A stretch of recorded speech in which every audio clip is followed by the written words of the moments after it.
Minister of Construction, Engineering Services, Housing and Common Amenities, Vimal Veeravansha says that the government's development program is devoid of any political or other divisions. He made this statement at an event in Borella today. The event was held to declare open the Singapura Janasevana housing scheme in Borella. The housing scheme has been constructed for underprivileged families in Colombo.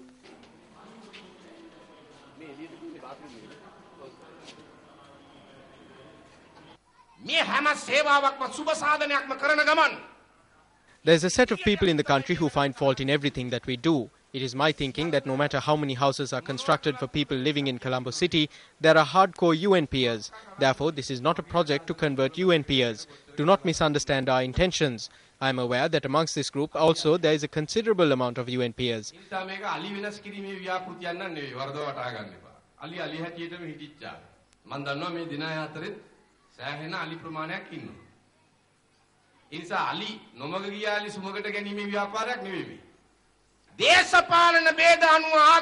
The country's development program will be carried out regardless of ethnic, religious and caste differences.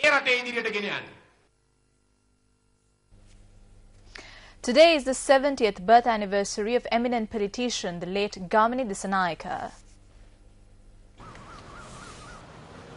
Floral tributes were laid at the Gamini Dissanayake statue located down Ananda Kumaraswamy Mawatha in Colombo to mark the 70th birth anniversary of the late politician. Family members of the late Gamini Dissanayake, including his wife Srima and sons Navin and Mayantha, were present at the occasion. Parliamentarian Karu Jayasuriya was also present.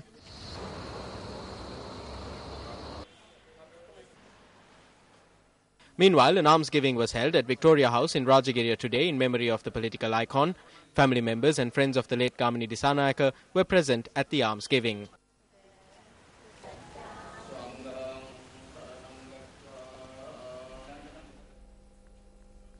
Returning to some news from the Parliament, Minister Felix Pereira, speaking in Parliament today, said that the Indian government should thank the Sri Lankan government for eradicating terrorism.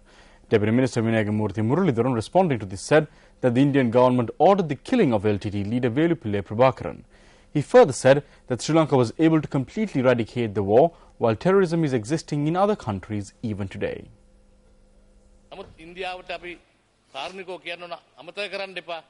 We would like to remind India about the killing of 10,000 soldiers attached to the Indian army by the LTTE. Have the Indians forgotten about this?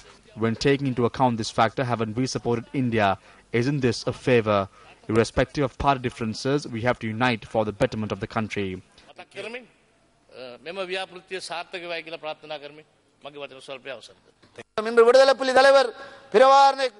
India ordered the killing of the LTTE leader Velupillai Prabhakaran. A lot of other countries were also looking to destroy him as they saw him as an international threat.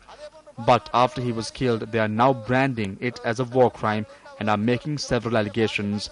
When Gaddafi was killed in the streets in an inhuman manner, the whole world was watching and no questions were raised regarding it. Veteran actor and singer Anton Jude passed away last night. Anton Jude was 52 years old at the time of his demise.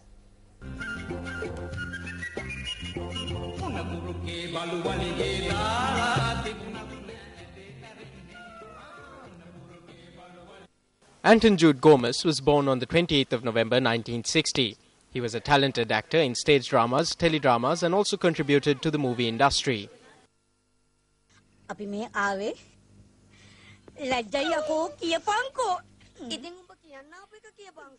It was reported that Anton Jude suffered cardiac arrest on his way to Colombo following the shooting of a film in Kandy. He died last night upon admission to the Ragama Teaching Hospital. His remains are lying at his residence down Sri Dharmarama Road in Ratmalana. Viryaya is the last film Anton Jude acted in before his demise.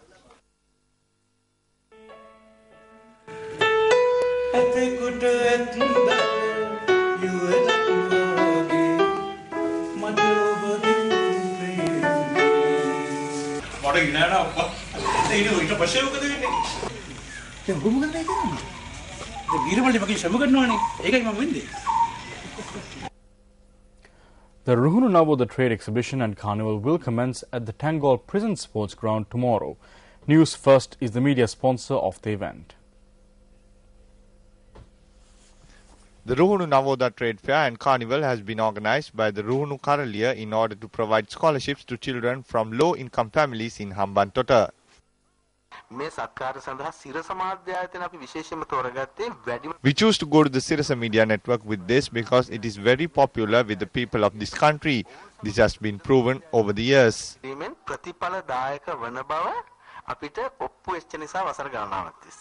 The Ruhunu Navoda Trade Exhibition and Carnival, which commences at 4 p.m. tomorrow at the Tangol Prison Sports Ground, will consist of various fun games and entertainment items.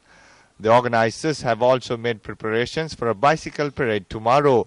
The Ruhunu Navoda Trade Exhibition and Carnival will conclude on the 25th of this month. Minister of Fisheries and Aquatic Resources, Dr. Rajitha Senaratne, says that the National Aquatic Resources Research and Development Agency, or NARA, will launch a fully equipped research vessel to conduct hydrographic and oceanographic research and surveys in Sri Lankan waters. The minister said this while speaking at an event in Colombo today. The 12th North Indian Ocean Hydrographic Commission Conference is being held in Colombo from today to the 23rd of this month. Speaking at the event, Minister of Fisheries and Aquatic Resources, Dr. Rajitha Senaratne, expressed these views. I am so pleased to learn that within the next few months, NARA plan to deploy a research vessel fully geared to conduct hydrographic and oceanographic surveys and research.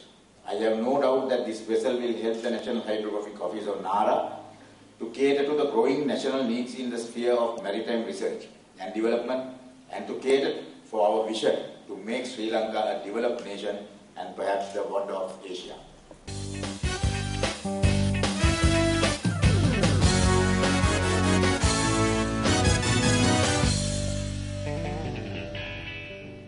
Good evening and welcome to Sports First on Primetime News. I'm Nadim Majid. Let's start off with some cricket news. The Asia Cup One-Day International between Bangladesh and Sri Lanka is currently underway in Mirpur. Now, this is a must-win game for Bangladesh if they are to have a chance of reaching the finals of the tournament. Winning the toss, Bangladesh skipper Mushfiqur Rahim elected to field first. His decision paid instant dividends as Sri Lankan skipper Mahela Jayawardene was undone early in the innings for 5 runs by Nazmul Hossain. Nazmul Hossain then helped the hosts gain the upper hand as he dismissed Kumar Sangakkara for 6 and Tilakaratne Dilshan for 19. An 88-run fourth-wicket stand between Lahiru Thirimanne and Chamara Kapugedera, who replaced the injured Dinesh Chandimal, gave the Sri Lankans some hope for a decent score. Kapugedera scored 62 and Thirimanne made 48, while Upul Taranga contributed a quick 48. No chance of pulling that hands when they went for the second run.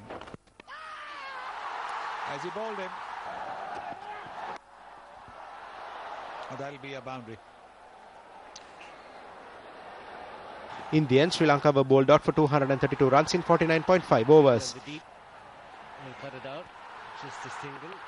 Lakmal was running for the second and up goes the finger. As rain delayed the start of the Bangladesh innings, they were given a revised target of 212 runs to be reached in 40 overs. The hosts too had a disappointing start as Nuwan Kulasekara's ripping in-swinger dismissed opener Nazimuddin for 6 runs. Zaharul Islam and Bangladesh skipper Mushfiqur Rahim also followed for single figures, while Tamim Iqbal was at his best at the other end to steer the hosts towards their target.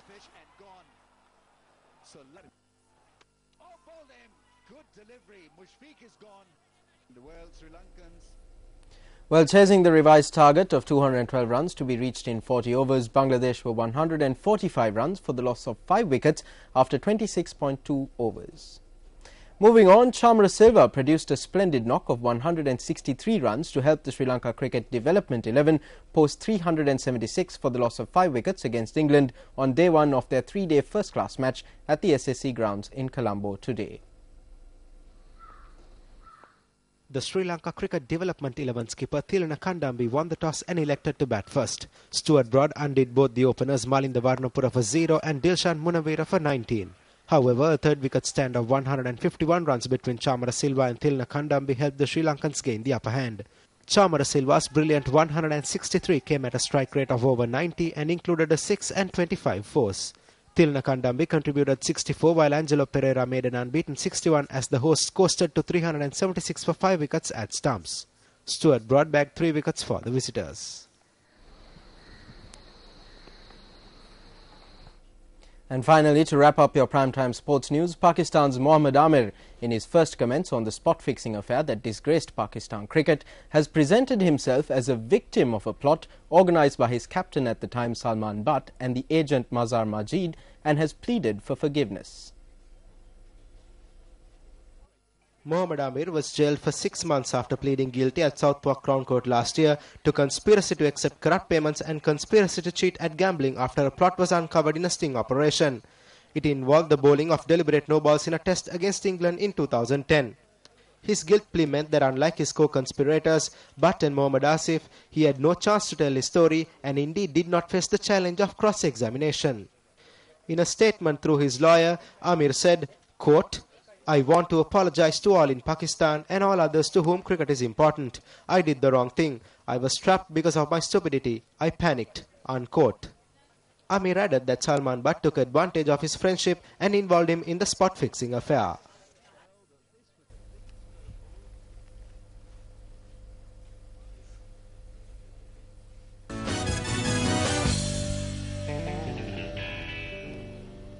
Thank you, Nadeem, for bringing the very latest from the world of sports. Well, if you want to read up more on any of the stories that we just had, you can always log on to our website. That's www.newsfirst.lk. I'm Ravi Gamage. And I'm Mahina Bongs. It was a pleasure having you with us here as always. Take care and good night.